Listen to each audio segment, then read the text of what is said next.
bom domingo para todos aqueles que estão participando desta escola bíblica dominical deste dia, né? Então, sejam bem-vindos, eu agradeço a sua participação e antes de começar nosso estudo, eu gostaria que você também compartilhasse, como sempre, né, você fizesse a sua parte, compartilhando a palavra do Senhor, divulgando, né, sempre, que é o nosso dever, nossa obrigação, estarmos fazendo isso para a glória de Deus.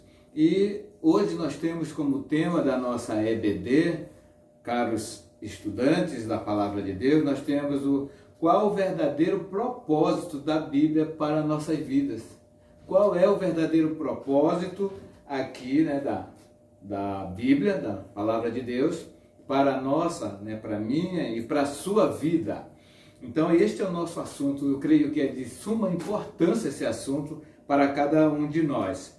E vamos então nos basear aqui na palavra de Deus, lá em 2 Pedro, capítulo 1, versículo 20. 2 Pedro, capítulo 1, versículo 20. O que diz sobre a palavra do Senhor? Acompanhe comigo e eu gostaria que você prestasse atenção, que é a palavra do Senhor, né? Nós temos que crescer a cada dia e ser edificado por essa palavra, né? Então, a palavra de Deus, ela diz assim: sabendo primeiramente isto, que nenhuma profecia da Escritura provém de particular elucidação.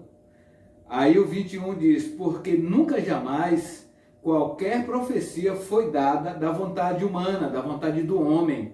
Entretanto, homens santos falaram da parte de Deus, movido pelo Espírito Santo. Que palavra, né, de Deus que vem nos inspirar para esse estudo desta manhã, né, juntamente com você que está aí do outro lado da telinha, como se diz, né, tá? Mas que você está recebendo essa palavra de bênção. Primeiro, o propósito que nós queremos falar da palavra de Deus. E primeiro nós temos que ver qual é a definição de propósito. Então, propósito é a intenção de fazer algo. Eu até falei isso numa mensagem passada. Propósito é aquilo que se almeja alcançar, é aquilo que se busca alcançar, é um objetivo, é um propósito, né? Está dizendo um projeto que está, né? É isso que significa então um propósito. E a Bíblia, ela não é um livro comum, mas é de grande ensinamento deixado por Jesus Cristo. Então ela não é, a Bíblia, ela não é um livro comum, né? Nós já sabemos, eu sei também que você é conhecedor disso, ela não é, né? Mas o fator mais importante que classifica a Bíblia como um livro único, como um livro singular, é a influência que ela tem sobre a vida do ser humano, sobre a vida da mulher, sobre a vida do homem. Então essa é a influência que ela tem, é o fator mais preponderante que tem lá da Bíblia. Embora a Bíblia Sagrada, ela se refere, ela é um grande tesouro devido à sua contribuição para a literatura, devido à sua contribuição para a filosofia, para a história, né? Mas o maior valor deste livro se encontra, sabe em quê? Na grande influência que exerce sobre a pessoa, sobre o humano, sobre a igreja do Senhor. Então essa influência, é o maior valor da Bíblia, essa influência que ela exerce sobre a pessoa, tá certo?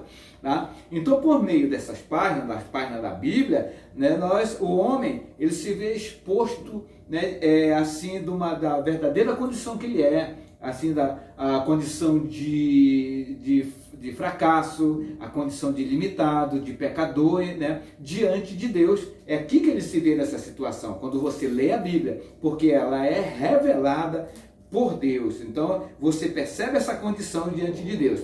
Então a palavra, ela é como uma espada que penetra até os pensamentos e o propósito do homem e convence dos seus pecados diante do Todo-Poderoso. Então a palavra de Deus é que ela não vai te convencer, né? O Espírito Santo de Deus, através da sua palavra, que vai nos convencer diante do Todo-Poderoso Deus, né? Hebreus capítulo 4, versículo 12, você já sabe aquela passagem daqui da palavra de Deus, que ela é bem divulgada, é bem conhecedora da igreja do Senhor, que diz assim: porque a palavra de Deus ela é viva e eficaz e é mais cortante do que qualquer espada de 2 gumes, não é isso? E penetra até o ponto de dividir a alma e o espírito, juntas e medula, e ela é apta para discernir os pensamentos e o propósito aqui, ó, do coração. É aqui a palavra de Deus, né? Hebreus capítulo 4, versículo 12. Então nós vimos agora aqui que a Bíblia ela não é um livro comum, né? Desde do texto base nós já vimos que nenhuma profecia foi dada por elucidação do homem, tá certo? Agora eu quero te dizer, para você, né, discorrer junto comigo, que o encontro com essa palavra, o encontro com a palavra revelada gera vida.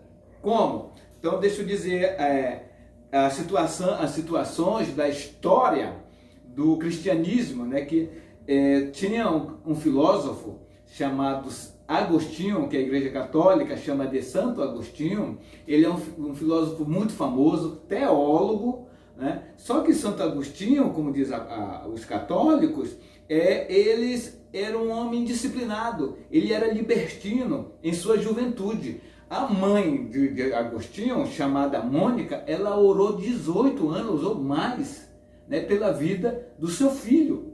Ela orou, né? Por quê? Porque ele era uma pessoa assim bem indisciplinada, né? Ele era muito dissoluto, né? Então, depois de levar aquela vida, né, de libertinagem por muitos anos, aí certo dia, já com 31 anos, quando tinha esse filósofo, né, do século IV depois de Cristo, quando ele tinha 31 anos de idade, ao ler a Bíblia debaixo de uma figueira, ele estava lendo, preste bem atenção, ele chegou ao trecho da palavra de Deus lá em Romanos 13, capítulo 13, versículo 13 e 14. Olha só, quando ele estava lendo essa referência bíblica que eu vou já ler, aí então ele teve a sua conversão. Veja só o que diz a palavra de Deus: andemos dignamente como em pleno dia, não em orgia e bebedice, não em impudicícias, tá? Que é a imoralidade, que é, né, que é também a indecência, e a dissolução, não em contendas e ciúmes, mas revestivos do Senhor Jesus Cristo, e nada disponhais para a carne, né? Nada para a carne, no tocante às suas concupiscências, no tocante às suas vontades, né, exaustivas, né? É isso que ele está falando. Veja só, quando ele leu esse versículo, aí então essas palavras convenceu Agostinho para a conversão ao cristianismo. Ele mudou completamente, né? Conversão é uma mudança completa de atitude, de mente, de tudo, né? Ele mudou dos seus pecados e ele se arrependeu diante do Senhor e se tornou o quê? Um servo de Jesus Cristo.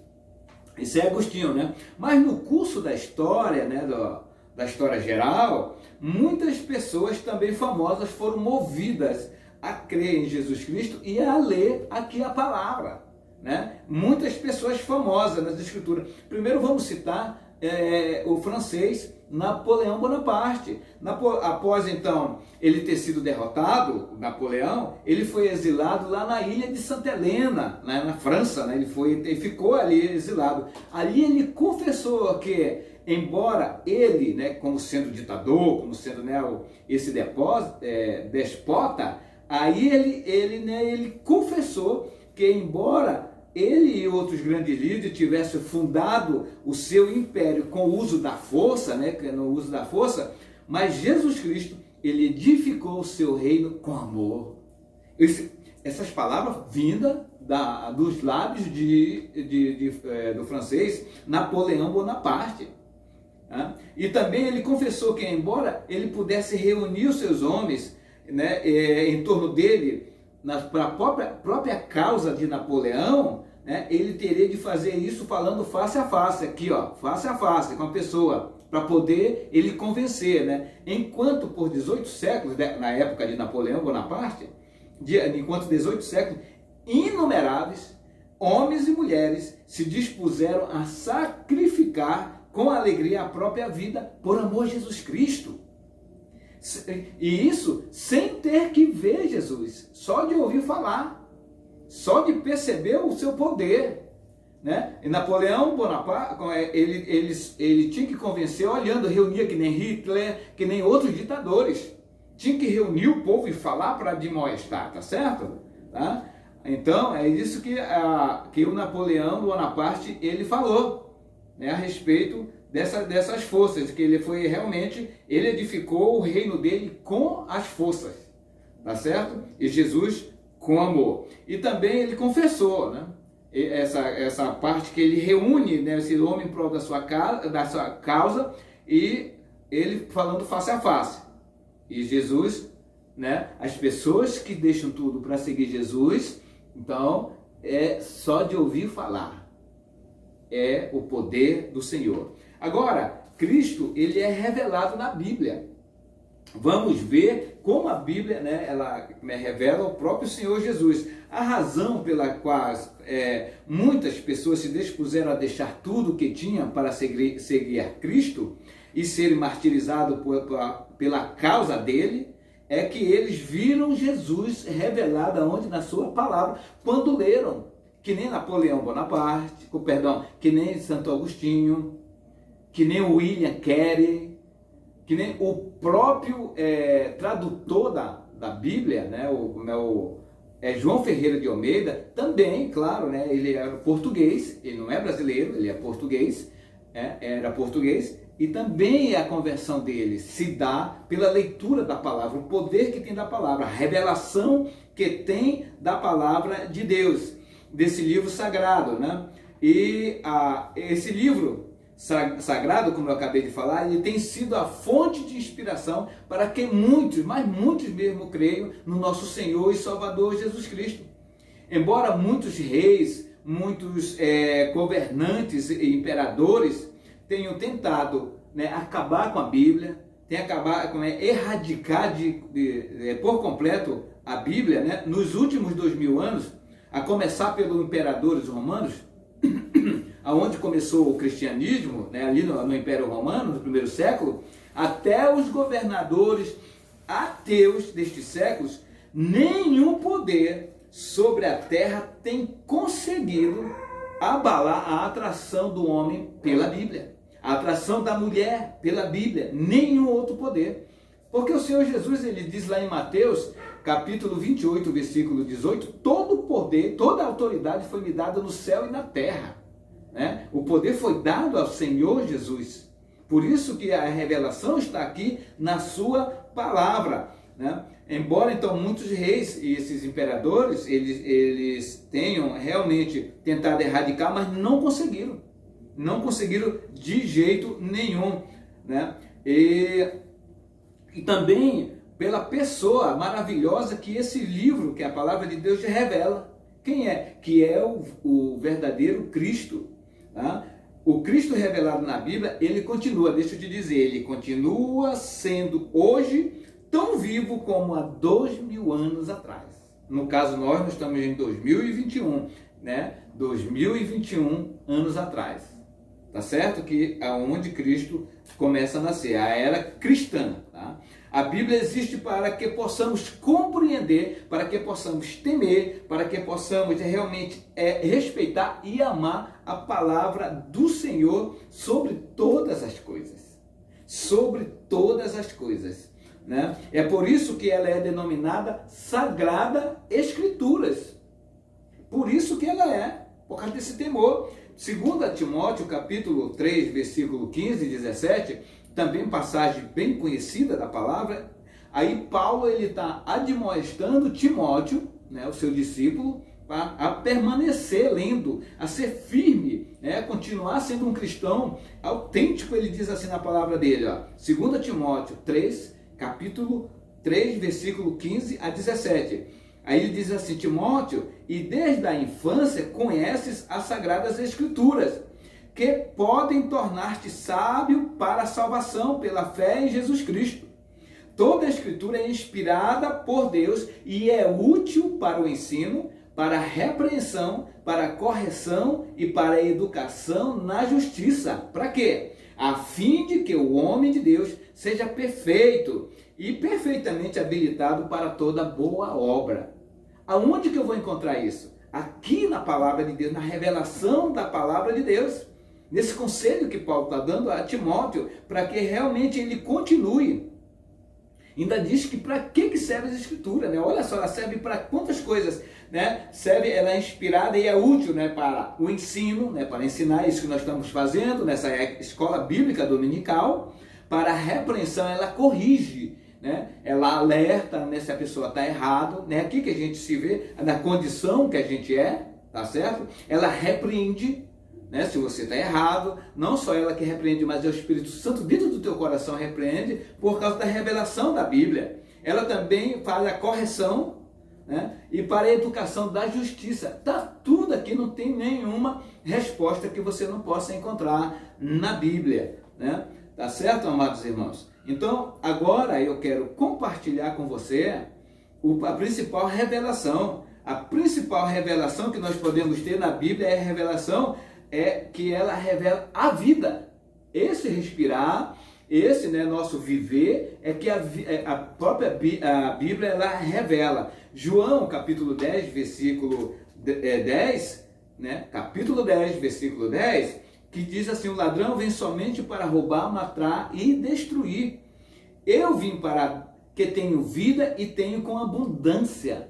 Então ela revela a vida, né? É organismo, corpo orgânico, né? Que ela revela também para nós, tá? É por isso que quando nós lemos a Bíblia, nós devemos entrar em contato com quem? Primeiro com Deus, com o Senhor, orando para que Ele nos dê revelação da palavra que nós estamos lendo. É essa atitude que eu e você temos que tomar quando nós vamos ler a palavra de Deus. É pedir a orientação de Deus, nosso Pai, para que realmente Ele revele a palavra, Ele ilumine a palavra que, né, nós estamos lendo, para que meditando assim, nós sejamos edificados pela sua palavra. Tá certo, amados? Tá? E Efésios capítulo 6, versículo 17 e 18, né, ali quando o Senhor Deus nos alerta para que nós possamos estar preparados, aí ele diz assim: tomai também o capacete da salvação e a espada do Espírito, que é a palavra de Deus, com toda oração e súplica. Percebam bem, né? Tomai também o capacete da salvação, né? O capacete da salvação e a espada do Espírito, que é a palavra de Deus. Olha, a espada do Espírito, que é a palavra de Deus, com toda oração e súplica, orando em todo o tempo no Espírito. O que é orar no Espírito?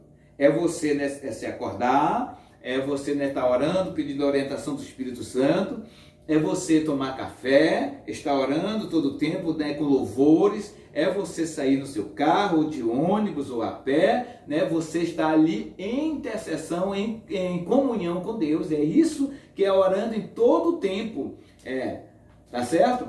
Aí ainda diz mais, né, orando em todo o tempo no Espírito, e para isto, vigiando com toda perseverança e súplica. Nós temos que estar perseverante, amados irmãos e irmãs, né, com relação à palavra de Deus, né? Porque se nós nos descuidarmos um pouco, o diabo ele está sempre ali ao derredor, tá certo? Orando também para que sejamos capacitados pelo Espírito Santo para viver a palavra de Deus, né? Outra parte que nós temos que fazer é isso: orar pedindo capacidade do Espírito Santo, né? Para que possamos realmente viver esta palavra, para que possamos realmente estar em acordo com esta palavra de Deus e não apenas conhecê-las em nossa mente. Não, nós não podemos só ler e conhecer o que está aqui em nossa mente, não. Pois o simples fato de conhecermos essa palavra, né, da palavra de Deus, a Bíblia, não nos faz cristãos autênticos, não nos faz cristãos adoradores. Os judeus, eles cometeram esse erro, pois eles examinavam as Escrituras. Você sabe disso, que os judeus eles examinaram a Escritura, mas eles não conheciam a pessoa de Jesus Cristo. Olha que erro! Isso é tipo letal, né? eles não conheciam a pessoa de Jesus Cristo. Então eles cometeram um erro grave praticamente, tá? Aí João capítulo 5, versículo 39 e 40, olha o próprio Senhor Jesus falando. Ele diz: examinai as Escrituras, porque julgaste ter nela a vida eterna. Meu irmão, você está examinando, você está meditando nas Escrituras? É nela que vocês encontram a vida eterna, é nela que nós vamos ficar diante do Senhor, né? É ali que nós vamos reconhecer quem nós somos. Então, examinai as Escrituras, porque julgaste ter nela a vida eterna, e são elas que testificam de mim. Quem é que testifica de Jesus, que dá testemunho de Jesus? É a Bíblia, é aqui a palavra de Deus revelada, tá? Contudo, não quereis vir a mim para ter de vida. Olha só o que o próprio Senhor Jesus está falando aqui no livro de João, no Evangelho de João. Ele diz, né? Contudo, não quereis vir a mim para ter de vidas. Ou seja, as pessoas rejeitando o Senhor Jesus, rejeitando o Senhor da palavra, né? Isso pode ser mais bem compreendido ao analisarmos o versículo de 2 Coríntios, capítulo 3, versículo 6, que diz assim, ó: o qual nos habilitou para sermos ministros. Quem que nos habilitou? O Senhor, né? Nos habilitou para sermos ministros. Eu e você, nós somos habilitados, né, para ser ministro de uma nova aliança. Não da letra, mas do Espírito. Porque a letra mata, mas o Espírito vivifica. Percebam? Nós somos espirituais, nós somos batistas, mas nós somos espirituais. Essa é a diferença para o homem secular. E aqui ele está dizendo, né, o qual habilitou, Jesus nos habilita para sermos ministros de uma nova aliança, né? Não na letra, mas no espírito, quer dizer, não de filosofia, não, né, de literatura completa, não, mas é no espírito que ele que nos vivifica. Amém? Agora na última parte que nós vamos ver que a Bíblia, essa Bíblia que ela é o que? O livro da vida, né? Nós vimos que ela revela a vida, então, e ela é a própria vida, né? Então vamos ver aqui, é o livro da vida. Não devemos tomar a Bíblia como um livro comum, apenas, né, para trazer algum conhecimento aqui na nossa mente. Não. Mas nós devemos tomá-la como o livro da vida, ela que nos alimenta, né? Através dela, né, que tem esse alimento espiritual que nos revigora. Então está tudo aqui na Bíblia, né? E além de nós termos esse alimento, nós vamos contar ao Senhor Jesus por meio de oração para que Ele nos conceda algo vivo em Sua palavra. Mais uma vez, olha só, nós estamos recorrendo, quando nós vamos ler a Bíblia, né, para pedir ao Espírito Santo, para recorrer, né, ao Senhor, para pedir algo vivo, que Ele conceda para nós, para mim e para você, algo vivo aqui, né, na Sua palavra. Tá certo? Né? Ou seja, algo que traga uma lição prática para o nosso viver no dia a dia. É isso que nós precisamos, né? Ao sair de casa para o trabalho, para a feira, para qualquer lugar que nós saímos, nós precisamos ter algo vivo para nos manter, para nos levar em prática, né? Para ter uma lição prática de dia, para viver aquele dia a dia com essa lição. Pois a intenção de Deus revelada na Sagrada Escritura não é apenas, olha só, a salvação no nosso espírito, não é só o nosso espírito, não. É como também a salvação de todo o nosso ser, né? Para que isso? Para que consigamos viver coletivamente na igreja, para que nós sejamos igreja, né? A igreja é o corpo, é nós reunidos, não é o prédio, né? O edifício. Não, a igreja é eu e você e os demais irmãos. Então, para que nós consigamos ser esse corpo de Cristo, tá certo? Que é comparado o quê? O corpo de Cristo é comparado o quê? A esposa, a noiva do Senhor Jesus, né? 1 Timóteo, capítulo 2, versículo 4, ele diz assim, ó, que Deus, ele deseja que todos os homens sejam salvos e cheguem ao pleno conhecimento da verdade. É essa a vontade de Deus, que todos sejam salvos. Deus sabe, né, que aquele homem que está em pecado, que está nas trevas, que anda pecando, fazendo as coisas erradas, ele sabe que vai para o inferno, vai sofrer muito, vai fazer que nem do jovem, lá do homem rico e Lázaro, que sofria lá no fogo, tá? Isso é real quando isso acontecer. Então Deus não quer que você vá para o lago de fogo, onde tem enxofre, fumaça. Não! Ele quer que você vá para a Nova Jerusalém. E concluindo aqui, nós podemos ver que quando Paulo ele dá aquela admoestação, aquele incentivo lá para Timóteo, né? Ele diz assim, né? A palavra nos faz sábios para a salvação, pois gera a fé genuína em Jesus Cristo. Isso é uma forte afronta à sabedoria humana, carnal, né? E aqui ainda diz assim, e no mundo também, né? Ainda hoje, isso aqui quer destruir a fé genuína. Preste bem atenção, né? Que aqui a palavra de Deus, ela nos faz salvos para a salvação. Através de quem? De Jesus Cristo. É isso que Paulo está falando também ao seu discípulo Timóteo, né? Ele disse assim, olha, permaneça na palavra. Aqui, né? O conselho de Paulo serve muito para o jovem de hoje, para permanecer na palavra, né? Permanecer na palavra, isso significa para você estar em comunhão com Deus, para você estar lendo a palavra, né? Tipo uma devocional diária, né? E eu quero te dizer uma coisa, jovem, e quero te dizer algo, vale a pena você permanecer na palavra de Deus. Jovens, adolescentes, você sabe por quê? Porque ela é inspirada por Deus. Vale a pena, porque essa palavra ela é inspirada por Deus. Não se trata de uma ideologia, não se trata de uma filosofia qualquer, mas se trata de quê? Da palavra divina, um instrumento divino, tá certo? Então não é um livro qualquer, não é um livro de museu, tá? Pelo contrário, é um livro completamente atual que edifica as nossas vidas. Não deixe de compartilhar esse estudo e também medite nessa palavra, né? Medite. Tá? Essa é a nossa EBD desse domingo, e a minha oração é que você realmente se edifique na palavra de Deus, pegue gosto pela palavra de Deus, é a espada do Espírito. Amém? Que Deus te abençoe grandemente, em nome de Jesus.